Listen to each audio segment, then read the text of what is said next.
최근 미국 월가에서는 사모대출 시장이 새로운 금융 리스크가 될 수 있다는 우려가 커지고 있습니다. 사모대출은 은행이 아닌 자산운용사나 사모펀드가 투자자 자금을 모아 기업에 돈을 빌려주는 방식으로 시장 규모가 2조 달러 이상으로 빠르게 커졌습니다. 하지만 최근 일부 펀드에서 투자자 환매 중단 사례가 나오면서 시장 불안이 확산되고 있습니다. 자산의 정확한 시장 가격이 없고 외부 평가도 제한적이다 보니 이 기업 가치가 떨어질 경우 투자자들이 돈을 회수하기 어려워질 수 있다는 점이 문제로 지적됩니다.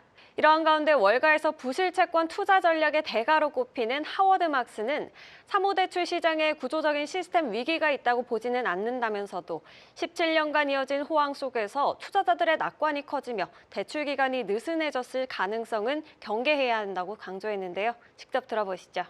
When I came into the exchange this morning, I said to the guys at the security desk, have you read the book 1929? Andrew Ross Sorkin's book about the Great Crash. Yeah. And I said because the epicenter was across the street at 23 Wall, JP Morgan headquarters. Andrew does a great job of describing what led up to it and what resulted, and sums up beautifully in his afterword.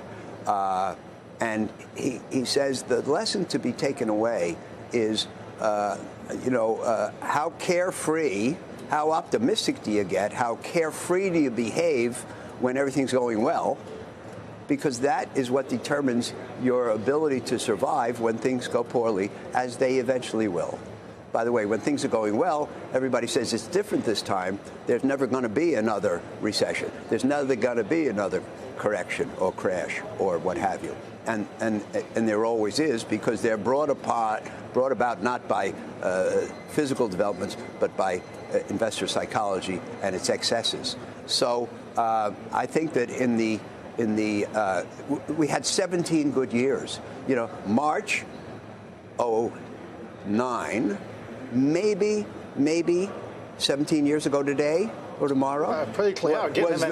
was the low point of the market in the global financial crisis. Since then, 17 years, essentially 17 good years. When you have long periods like that, optimism rises to new highs, and people stop worrying about what could go wrong.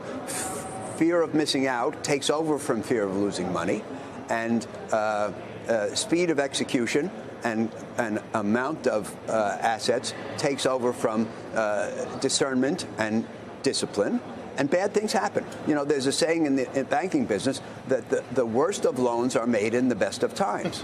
We've seen 17 years of good times. Don't you think that's going to encourage some bad loans? Yes. And so when the stuff hits the fan, or as Warren Buffett would say, when the tide goes out, we will find out whose credit analysis was discerning, who made fewer software loans to the better companies.